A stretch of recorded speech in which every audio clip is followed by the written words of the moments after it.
Questions for Lauren Cox. We'll start with Chris Camello, Nightcast Media. Hey, Lauren. Obviously a tough loss, but you performed very well against your former team. Might have been your best game of the season, giving the team a boost with 14 points. You and Nia, I thought, really kind of sparked the team in the second half. Do you take any solace in that, and is that something you guys could build on for the next 5 games? Yeah, I think that's something that as players coming off the bench, we talk about that before the game and at halftime, get in the huddle and just talk about bringing the energy, bringing that spark once we get in the game. And yeah, that's definitely something we can build on. David Yapkowitz with Next Hoops. Hey, Lauren. The team was out rebounded tonight, 39-21, I believe. Tiara McCowan had 19 of her own. What did you see out there on that end? Was it something, them being quicker to miss shots and loose balls, or what was it that you saw?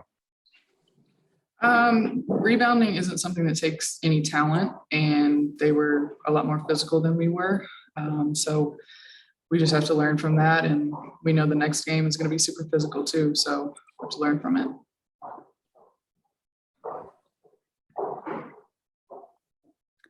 We'll go to Rashawn Haylock, Spectrum. Hey, Lauren. Obviously it's been a tough road trip.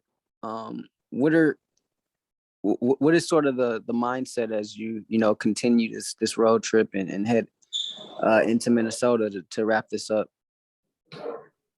We can't focus on the games that we've already played. We have to focus on this next one, which is Minnesota. It's going to be a tough game for us, and we have to watch the film. Got to make sure our defense is solid, offense is solid, and just come out there and play hard. And then can you just kind of take us through your emotions walking in that building tonight, being back on that floor? It was good to be back. I have family that lives close here, so they were able to come to the game, and so it's good to see them. And kind of felt like walking into any other gym, just focusing on whoever it is. Doesn't matter if it's a team that I played for or a team that anyone else played for. It's just the team that's in front of us for the next game. Thank you. Thanks, Lauren. Thank you.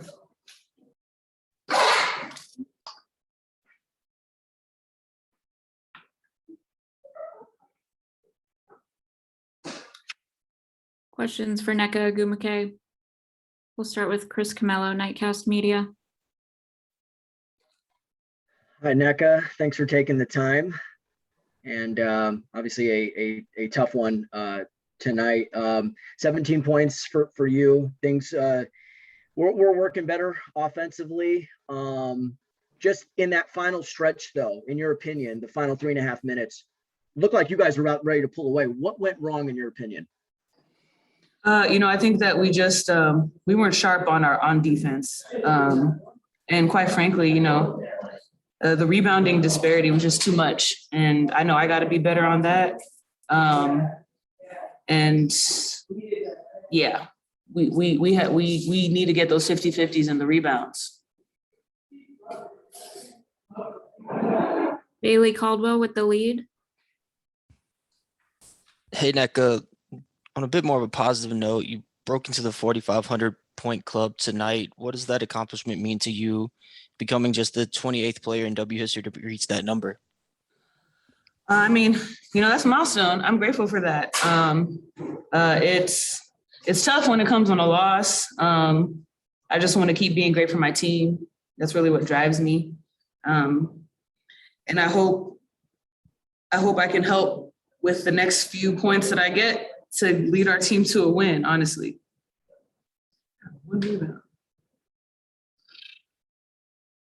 Rashawn Haylock, Spectrum.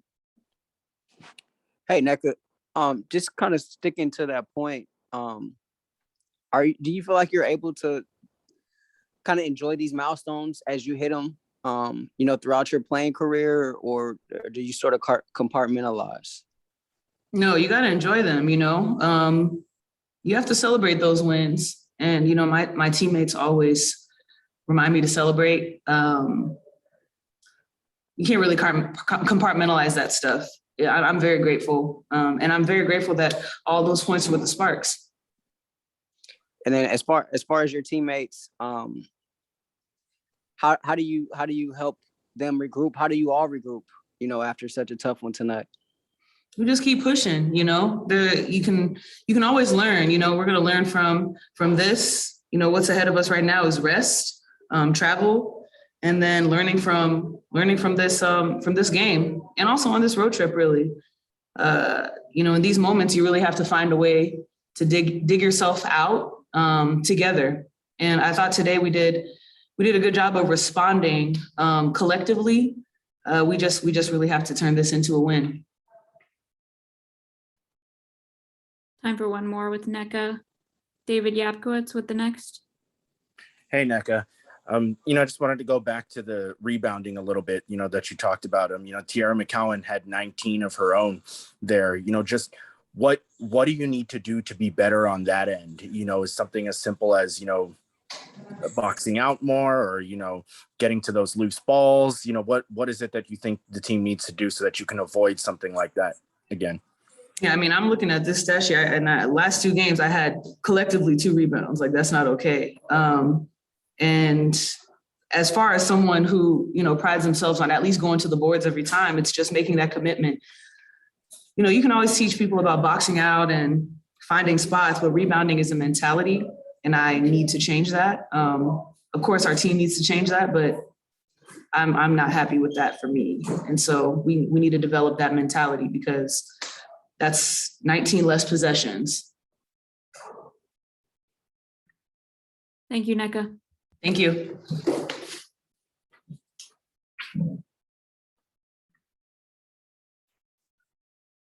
Questions for Coach Fisher. We'll start with Rashawn Haylock, Spectrum. Hey, Coach. First couple meetings, Tiara McCowan didn't have much of an impact. How much of a difference maker was she tonight? I mean, yeah, on the stat sheet for sure. You know, her performance jumps out. You know, I think the rebounding, you know, that's the difference, you know, in this game in a lot of ways. You know, her ability to get extra possessions for her team.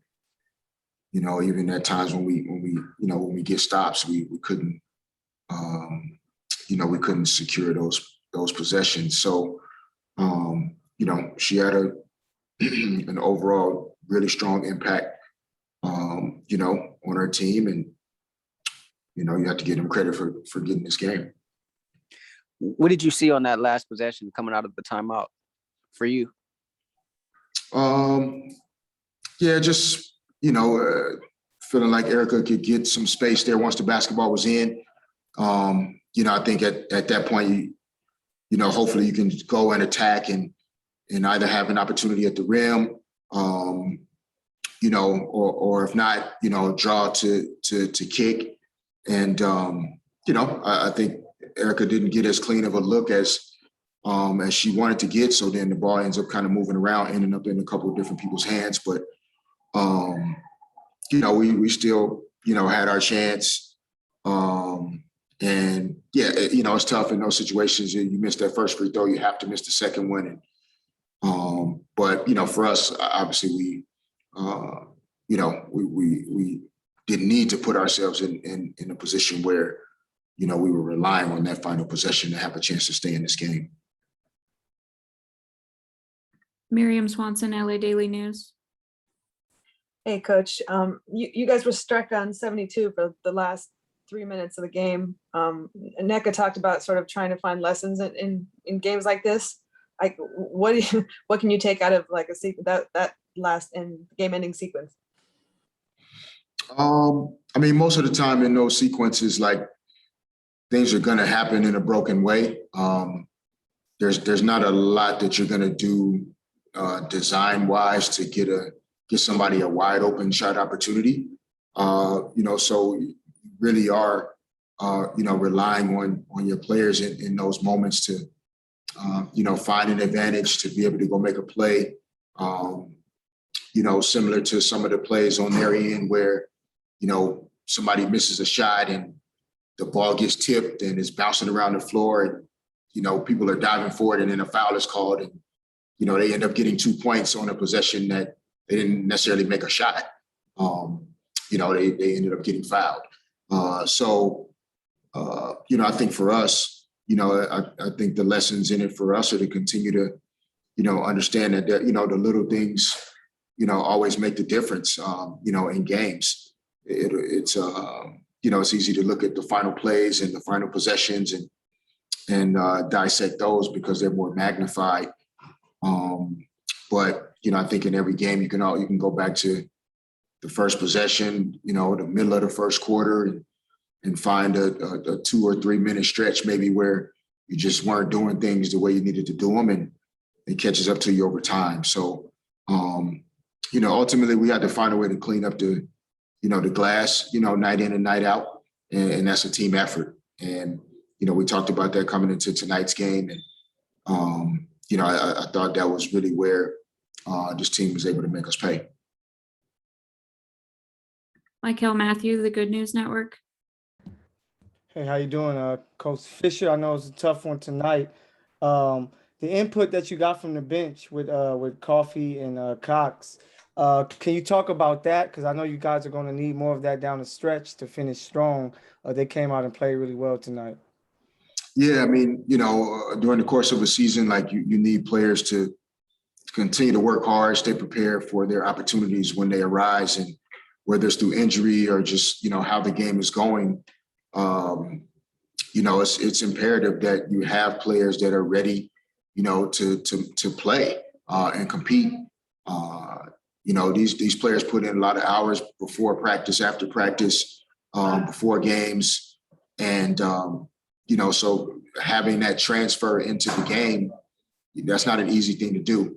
So we would not have had a chance to even win this game without those 2 players being able to come in off the bench and give us a boost. And, like you said, we're going to need that moving forward, as well as continuing to find ways to help our starters be successful. Avi, H&B Media. So, Coach, I know it's about like 6 games or so left in the season, but after a 4-game slump, kind of at a period like this, how do you regroup? Like, what do you say to the team? Is there anything you say, or is it just simply just getting out on the court and just getting the win? Yeah, I mean, I think there's some things that you can say. Obviously our players care. They're going to have conversation amongst themselves also. But you always have to find a way, whether you win a game or you lose a game.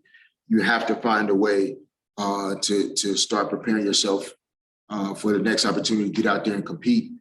And so any positive outcomes that we want, as the season winds down, still having a chance to get into the postseason, et cetera. You have to go out and play that game that's in front of you to the best of your ability. So. There's no quit in our locker room. And, again, greatness and excellence and being elite, like it isn't really, a destination thing. And so, we're not,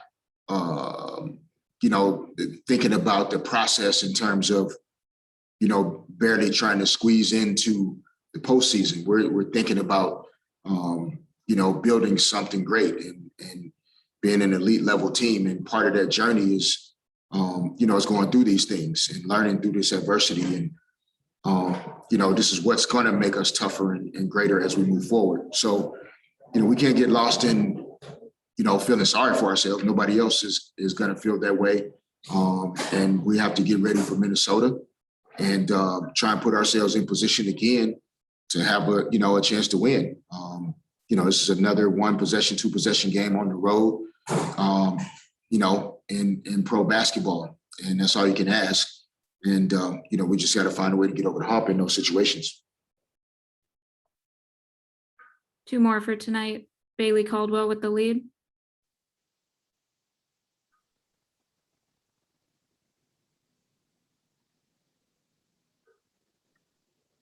Bailey, are you there? Yes, I apologize. Sorry about that. Yeah, coach, a lot of talk tonight about the disparities, maybe rebounding or free throws, but one that the team did win was the assist battle, out assisting 21-11. What do you make of that, and how do you think that is a positive going forward, even in a loss? Yeah, I mean, I think, to your point, even though we've, struggled to get wins, on this trip, the assist ratio has been a trend that's been going in the right direction for us. I think we're making the right attempts to share the basketball and play together. And as we have, different lineups and different combinations of people on the floor, I think we're continuing to find an offensive identity that we can hopefully build on, short term and long term. And that's one of the things we want to be able to do, is make each other better and, pass up on average shots or good shots to try to get great ones. And, it's definitely a positive sign in terms of the assist ratio. I think if we can rebound better, and hopefully, be more aggressive attacking the paint and playing a more physical offensive game where we can get to the free throw line equal to or more than our opponent. If you combine that with a good assist ratio, we can become a more efficient offensive team. Because I think, even though we get upset at our team defensively night in and night out, they're fighting hard on that end. And, there are moments where we struggle to score the basketball, and we have to continue to find a way to break through that. We'll end with Chris Camello, Nightcast Media. Hey, Derek, thanks for taking the time as always. You guys had an 8-point lead with 3.5 to go. And given how strong your defense is, there must have been a moment of, we got this because our defense won't let us down. Was this more on the rebounding, as you kind of alluded to earlier, or were there some things defensively that sort of just collapsed, maybe because of fatigue or whatnot, that, you will address moving forward? I'm just kind of curious on that aspect. Yeah, I mean, once I watch it back, I can probably be more specific possession by possession, but right. Overall, I think there were definitely a couple possessions where maybe a shot went up and McCowan maybe kept it alive, or to be honest, in my recollection, a lot of it was really free throws. I don't remember a lot of just baskets being scored. I think there were some loose ball situations. Teams are battling for it. And they were in the bonus in the fourth quarter. And so any contact from our end, that led to 2 points for the most part for their team. So, like I said, I think it's a fair question. I want to look back at it and be able to really be more specific. But, you're up by 8 with 3 minutes to go in the bonus or not from a defensive standpoint.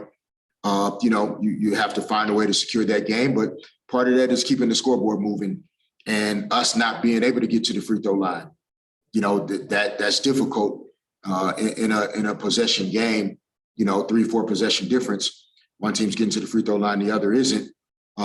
Sometimes it's tough to keep the scoreboard moving to keep that margin that you need, especially on the road. So we got to keep finding ways to get better in that regard.